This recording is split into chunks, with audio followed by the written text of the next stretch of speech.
Throughout history, few are given the power to control the destiny of their fellow man. Tribal chieftains and powerful shaman.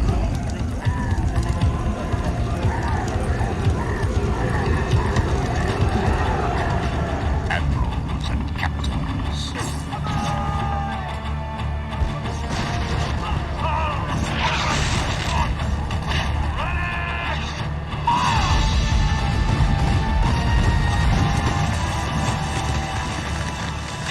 Generals and statesmen.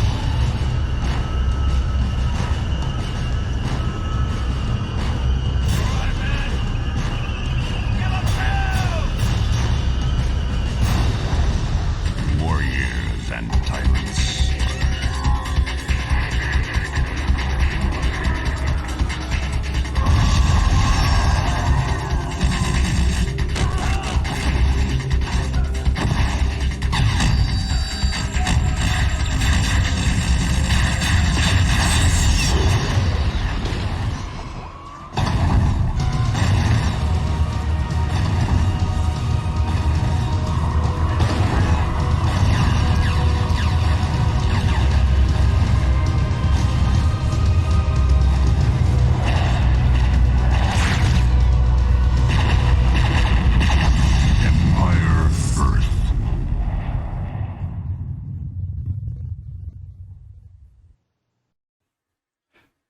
Hello everyone and welcome to Empire Earth.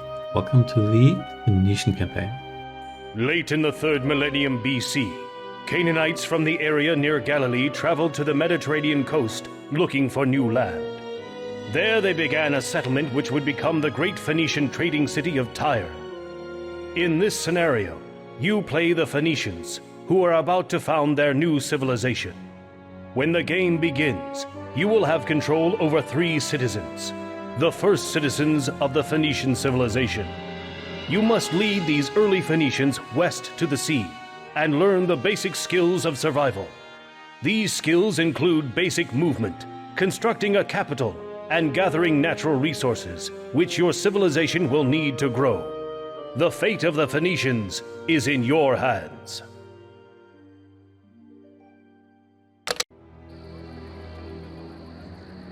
Welcome to the ancient world. You are about to found the civilization of Phoenicia. As it has been throughout history, your civilization will be built by its citizens. Citizens construct all the buildings and gather all the natural resources that are necessary for a civilization's survival and growth. In time, you will learn to have them hunt, forage, and harvest all the food your new nation requires. Your civilization story begins on the shores of the Sea of Galilee. 3 citizens, standing among the local Canaanites, await your instructions.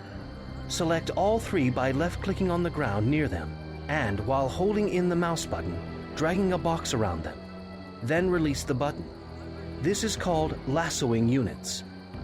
Let's do it. Good work. To move your citizens or any selected units, you simply right-click on the map where you want them to go. Due west of your citizens is a hill with a flag on it.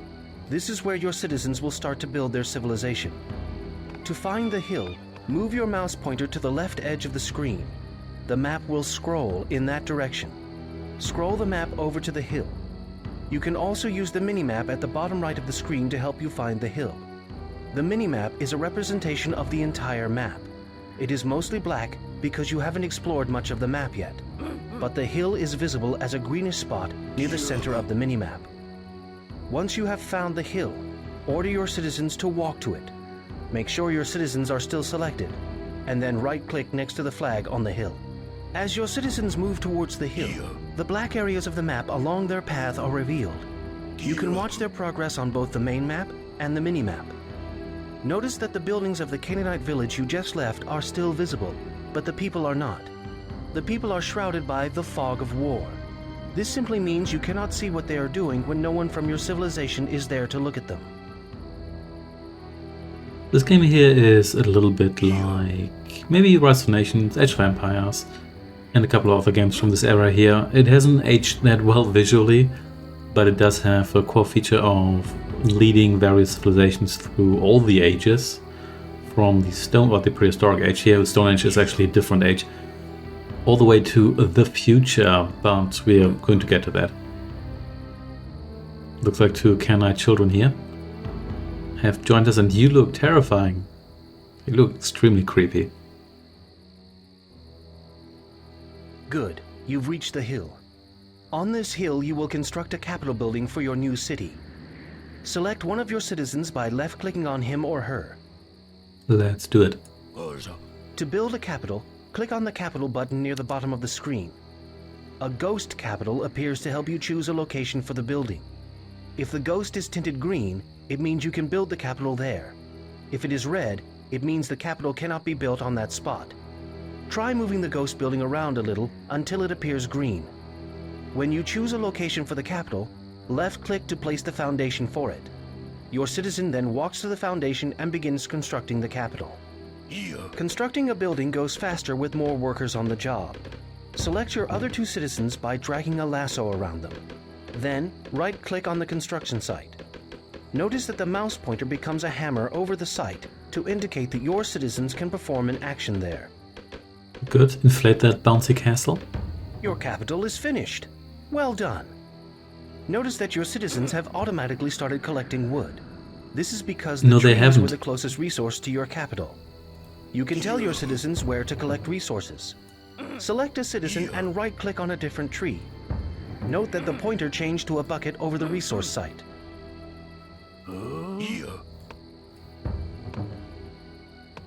Any reason why you're going all the way around there? I'm not quite sure. What are you doing? Get over here. Seriously. When your citizens have gathered a full load, they automatically bring it to your capital. They then return to the resource site to gather some more. You can always intervene and give your citizens new instructions. Select one of your working citizens and right-click on the capital. The citizen immediately goes to the capital and drops off whatever he or she was carrying.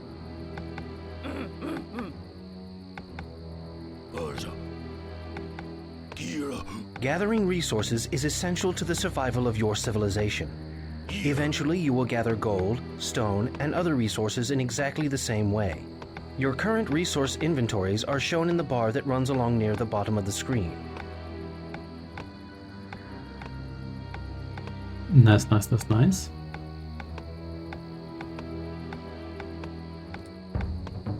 Really like that they inflate the capital here like a rubber building when building it.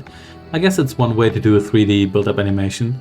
I'm kind of mixed on it. It looks kind of funny. Your civilization has made a good start, but your population must grow larger, and that requires food. To the south of your capital, you will find a forage patch. A new spot has appeared on your minimap to show you where to search for the food site. Send your citizens there to gather food from the forage patch. Phoenicia must grow larger. Let's go over these extremely flat textures here. Yeah, look at this beefcake here. It's like an Age of Empires 1 beefcake. It is a long walk back to the capital from the foraging site. To increase your gathering efficiency, have your citizens build a settlement next to the forage patch. Settlements are simple resource drop-off points that are constructed in exactly the same way as the capital. Just select a citizen, click the settlement button, and place the building. The wood required to build the settlement is taken from your resource inventories. Yep, look at these extremely two-dimensional pumpkins, which are New World fruit, but never mind. This kind of looks like this looks like jelly a little bit from a distance. Look at this cinematic view here. We're gathering all that food. You can even see the horizon of sorts, the shrouded horizon. Yeah, and look at all these three-dimensional details. Foraging for food is the most basic way to feed your people. Up to 6 citizens can gather from a single foraging site at once. In time, you will also learn to hunt, fish, and farm to get food. Now it is time to produce new citizens for your civilization. When you have enough food, the citizen button will become active at your capital. Simply select the capital and then click the citizen button to create a citizen. If you have enough food, you can even queue up citizens by clicking the citizen button again and again. Right-clicking the citizen button removes a citizen from the queue. Citizens can also be created at town centers. Nice, nice, nice, nice. And we're so close that we don't even have to haul the resources, they just kind of teleport into our inventory here. After a moment, a new citizen appears at the capital and you can put him or her to work. To have newly created citizens automatically start working, you can set a rally point. Select the capital and click the round Place Rally Point button. Then click on the forage patch to place that rally point there. Now new citizens will immediately walk to the patch and gather food. Way ahead of you. To grow your civilization, it is important to keep your citizens busy. The Idle Citizens button below the minimap can help you locate citizens who are not working so you can give them a task. Good, good, good, good. There's another citizen. You're gonna get me some food as well. It has to be this fruit here, not these very two-dimensional plants here. They look extremely flat, even for a game from this era here. It looks like everything is going well. To help ensure the Phoenician civilization survives, create a total of 6 citizens. Sure thing.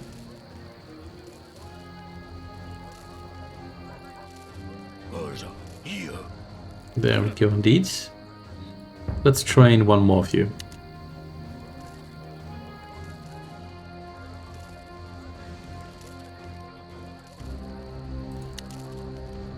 Yep, with the Canaanites, but they're like us. I guess we were originally Canaanites. And the Phoenician scouts. But everybody's friendly because this is a tutorial mission. You have done very well. The Phoenician people grow and prosper under your leadership. With their roots firmly planted, the Phoenicians are on their way to spreading their influence throughout the Mediterranean.